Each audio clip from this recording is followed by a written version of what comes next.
Welcome back جی ہارون اختر صاحب، آپ سے ہی میں بات کر رہا تھا. میں چاہتا تھا کہ آپ کچھ بتائیں کہ اس دفعہ تو سننے میں یہ آ رہا ہے کہ فارمرز کہتے ہیں کہ اگر 102 یا 100 روپے فی من اگر گنا وہ آپ کو مل پہ دیتے ہیں، مل گیٹ پہ، تو اور آپ جو پرائس فکس ہوتی ہے وہ 37 روپے کے جی ہوتی ہے اس پرائس پہ، تو تب بھی ان کو وارے میں نہیں آتا. وہ کہتے ہیں کہ یہ تو ریشنل پرائس نہیں ہے. تو پھر کیا 150 تک دیں گے فارمر کو؟ فارمرز بالکل صحیح کہتے ہیں جی. یہ پرابلم سٹارٹ ہوئی تھی جب سے ویٹ پرائس جو ہے وہ 650 روپے سے یا 650 روپے سے 950 روپے کر دی گئی تھی. تو جب ویٹ 9 ملین ہیکٹیئرز میں لگتی ہے اور گنا تو صرف 1 ملین ہیکٹیئر پہ لگتا ہے، تو گنے سے کمپیٹ جو کرنا پڑتا ہے گنے کو، وہ ویٹ اور کاٹن سائیکل یا ویٹ اور رائس سائیکل کے ساتھ کرنا پڑتا ہے.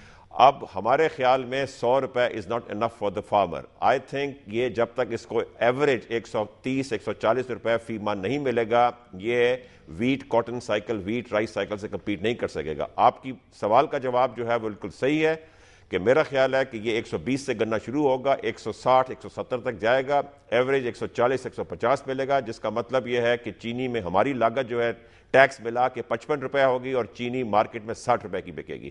دس از دا باٹم لائن. اچھا، اب 10 لاکھ ٹن چینی جو ہے وہ امپورٹ کرنی ہے فیڈرل گورنمنٹ نے. اب وہ کس ٹائم پہ کرتی ہے اور یہ مارکیٹ کو کیسے کنٹرول کرتی ہے، یہ فیڈرل گورنمنٹ کے اوپر ہے. اور ابھی ان کو ساری اپنے میجرز اور پلاننگ کر لینی چاہیے، ادروائز عوام جو ہے اگلے سال پھر ان کو دشواری ہوگی اور اس کا مسئلہ جو ہے، اس کا لاوا جو ہے پھر at the end of the day یا ملوں پہ آ جاتا ہے یا گورنمنٹ پہ آ جائے گا. بالکل ہارون صاحب، ایک ایشو ایک چھوٹا سا ہے کہ پرائیویٹ جو سیکٹر ہے وہ امپورٹ کرنا چاہتا ہے شوگر، لیکن وہ کہتے ہیں کہ ٹی سی پی کی ونڈو سے امپورٹ نہیں کریں گے اور وہ باقاعدہ سستی بھی دے سکتے ہیں، اور وہ کہتے ہیں کہ ٹی سی پی کی ونڈو سے نہیں، اور وہ 37 ایف او بی کراچی بھی دینے کے لیے تیار ہے. یہ آپ کی بات بڑا امپورٹنٹ سوال ہے اور بہت لوگ یہ کر رہے ہیں. دیکھیں جی، انفارچونیٹلی اس وقت جب آپ چینی امپورٹ کرتے ہیں زیرو ڈیوٹی کے اوپر، تو آپ کو امپورٹڈ چینی، سفید چینی جو کراچی میں 65 روپے کی پڑتی ہے، اس لیے لوگ امپورٹ نہیں کر رہے. امپورٹر اس وقت چینی امپورٹ کرے گا کہ جب وہ 65 روپے کی امپورٹ کر کے 67 68 69 کی بیچے گا. تو اسی طرح را شوگر کو بھی ہم نے ٹی سی پی کو اس لیے کہا امپورٹ کرنے کے لیے کہ اس کی بھی لاگت جو ہے وہ 60 روپے آتی ہے اور اس کو ریفائنڈ کرنے کے بعد وہ بھی 65 کی آئے گی. تو اب اگر مل والا 65 کی ریفائنڈ شوگر را شوگر منگا کے ریفائنڈ کرتا ہے تو وہ اس کو بیچے گا کتنے پہ؟ کیونکہ ہمیں تو پتہ ہی کوئی نہیں ہے کہ آگے پرائس 50 ہوگی 55 ہوگی، کورٹس دوبارہ آ جائیں گے یا کوئی گورنمنٹ دوبارہ آ جائیں گی. اس لیے کوئی پرائیویٹ سیکٹر کا آدمی چینی امپورٹ نہیں کر سکتا، because he is not sure about the future کہ فیوچر میں کون سی پرائس مارکیٹ میں ہوگی. یہ گورنمنٹ کا کام ہے اور گورنمنٹ کو امپورٹ کرنا پڑے گا، ویدر اٹ از را شوگر اور ریفائنڈ شوگر. تو کتنی سبسڈی دیں گے آیت اللہ صاحب؟ یہ سبسڈیز اگر امپورٹ سبسڈی دیں گے تو پھر کیا بنے گا؟ حکومت کے پاس اتنا پیسہ ہے؟ یہ تو 30-40 ارب روپے کی لگتا ہے کہ کم از کم. آپ اس غریب کے متعلق سوچیں کہ جس کی دیہڑی جو ہے نا دن کی کمائی کی کیا پوزیشن ہے.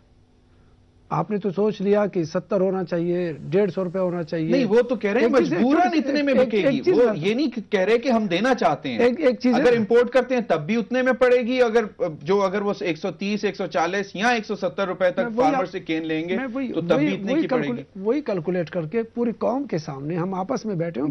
غیر قوم تو ہے نہیں. بالکل بالکل. آپ نے گندم کے ریٹ کو بڑھا دیا اس وجہ سے کہ گندم کی کمی تھی. گورنمنٹ نے یہ بوجھ اپنے سر پہ لے کر کے آپ کے لیے ایک آپ کو راستہ دے دیا کہ اس طرح کرنے کے بعد ہم بچ سکتے ہیں. یہ نہیں ہے کہ بحران، ایک فارمولا ڈیولپ کیا کہ اچھا جی جیسے میں نے زیادہ پیسہ دے دیا تو بمپر جو نا کراپس ہو گئے آپ کے گندم کے. آٹے کا کوئی بحران نہیں ہے، کوئی بحران نہیں. اس وجہ سے کہ آج آٹے کا بحران نہیں، وہ تو 40 روپے سے 2 روپے والا روٹی کے چکر میں بحران ہو گیا تھا نا، کہ آپ کو 2 روپے روٹی کہیں مل رہا ہے، کہیں 10 روپے کا روٹی مل رہا ہے. تو 10 روپے اور 2 روپے کے چکر میں آپ نے اس کو لائنوں میں لگا دیا کہ 2 روپے کا یہ لینا ہے، 10 روپے والا وہ لینا. یہ کیٹیگریز جو ہے نا، اب آپ دیکھیں چینی کا بھی یہی ہے. یہاں آپ کو 40 روپے مل رہا ہے اور دوسری جگہ پر 70 روپے مل رہا ہے. اب پھر وہ بحران کیفیت جو پیدا ہو رہی ہے اس کو دیکھنا ہے. اگر قوم نے یہ فیصلہ کرنا ہے کہ مجھے سب سے زیادہ چینی استعمال کرنی ہے تو پھر آپ کو قرضے پر جانا پڑے گا، کیونکہ ملک کے بحران کو اس چینی کے خاطر ملک کو چلانا ہے. ایک آدمی کو میں ٹی وی پہ سن رہا تھا، کہتا ہے کہ ہمیں جمہوریت نہیں چاہیے، ہمیں چینی چاہیے. اب بڑی اچھی بات ہے بھیا، چینی آپ کو دے دیں گے اور پھر آپ کے پاس جو سختیاں ہوگی، جو قرضے ہوں گے، وہ آپ زندگی بھر آپ کا نسل در نسل بھگتیں گے اس کو. ہم یہ چاہتے ہیں کہ قومی ایک ایسا اخلاقی اقدار ہونا چاہیے کہ جس کی بنیاد پر جس چیز پر بوجھ ہے، پریشر ہے، یہ تو ناجائز قسم کا پریشر ہے نا، کہ آپ کہتے ہیں کہ جناب اس کو 70 روپے 80 روپے بھی رکھ دیا جائے تو مارکیٹ میں بکے گا. اگر ہم اس کو کریں گے تو کتنا قوم پر بوجھ ہوگا. اس ایک عام آدمی کو سوچ لیجئے جس کا ڈیلی کا کمائی 100 روپے بھی نہیں ہے، وہ صرف چینی کے خاطر ایک دن کی اپنا کام کرے گا، پھر شام کو اپنا 1 کلو چینی استعمال کرے گا، یا 2 دن میں 1 کلو نارملی بڑھے گا غریب کے گھر میں 1 کلو چینی، کیونکہ وہ اس نے گلوکوز اسی سے لینا ہے. اب ہم ٹوٹل پہ جائیں گے کہ کیا حکومت تمام چیزوں پر سبسڈی دے، کیا ہر چیز پر سبسڈی کرنے کا پروگرام ہے کیا؟ تو پھر آپ مشکلات میں جائیں گے، پھر آپ IMF کے چکر میں چلے جائیں گے، پھر آپ ورلڈ بینک کے چکر میں چلے جائیں گے، پھر وہ ڈومور کے چکر میں آپ کو جانا پڑے گا. وہ کہے گا اپنے بیٹے کو ذبح کرو، کیونکہ آپ کو تو چینی چاہیے نا، آپ کو تو شکر اور گلوکوز اور مٹھائیاں چاہیے نا. اب اگر میں ایک ایک شہر کا ڈیٹا دے دوں کہ وہاں کے کھانے کے اور دعوتوں میں جو مٹھائیاں اور شوگر استعمال ہو رہا ہے، ایک ایک علاقے کو الگ الگ کر کے میں آپ کو دے سکتا ہوں، تو پھر آپ حیران ہوں گے. پھر آپ بحرانی کیفیت میں آئیں گے. ایک آزاد مملکت کی حیثیت سے، ایک شان کی حیثیت سے، گردن اکڑے ہوئے حیثیت سے اگر آپ دنیا کے سامنے بیٹھ سکتے ہیں تو پھر اپنے خرافات پہ کمی ہوگی. چینی کو چھوڑ دیں، چینی کم سے کم کر دیں. میں کہتا ہوں شوگر فری پاکستان، لیکن میں نہیں کہتا کہ آپ چینی کو چھوڑ دیں. آپ چینی کم سے کم استعمال کریں گے تو بحرانی کیفیت کم ہوگی. ہم نے کب کہا کہ بالکل چینی چھوڑ دو؟ چینی آپ کے جسم کی ضرورت ہے، لیکن وہ کئی اور چیزوں سے بھی پوری کی جا سکتی ہے. اس پر آپ چلے جائیں.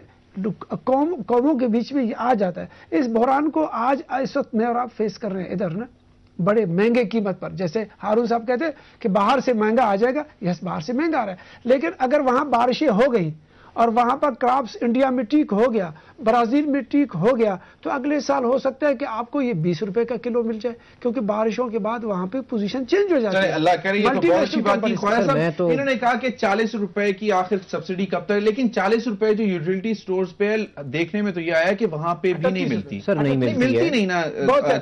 یہ نہیں کہہ سکتے، ایشو یہ ہے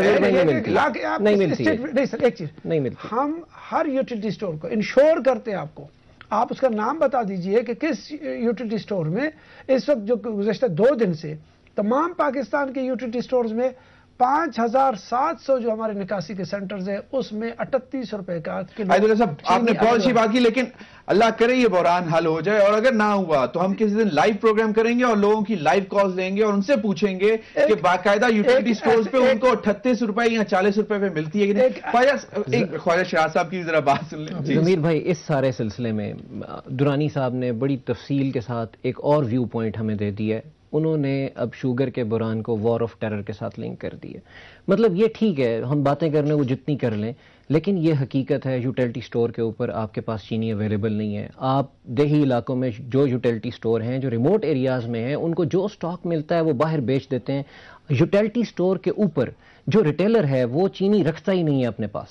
وہ کہتا ہے جی میرے پاس تو چینی اویلیبل نہیں ہے، مارکیٹ میں اویلیبل ہے، آپ جا کے لے لیں، ہمیں تو مل نہیں رہی ہے، گورنمنٹ ہمیں نہیں دے رہی. اگر ہمیں utility store corporation of Pakistan دے گی چینی تو ہم آپ کو دے دیں گے. آپ کے کالنگ اٹینشن کا جو اس کے جواب میں یہی سچویشن ہے اویلیبل. وہ باہر میری عرض سن لینا. آپ نے کہا ایک حل آپ کو بتا، میں اس پہ حل ہم لاسٹ میں حل آپ سے لیں گے.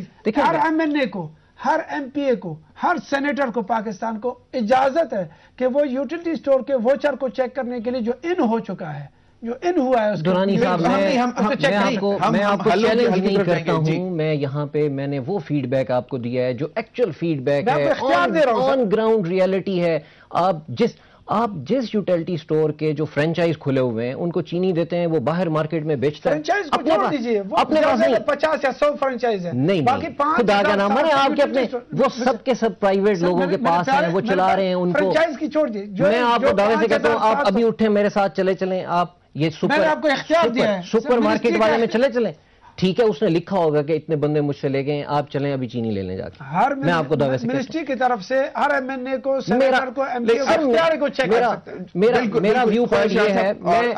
ہم ابھی کوئک بریک، اس کے بعد ہم آتے ہیں، اس کے بعد ہارون صاحب کے بھی انپٹ لیں گے اور لاسٹ چنک میں ہم دیکھیں گے کہ حل کیا ہے. ناظرین stay with us, time for a break.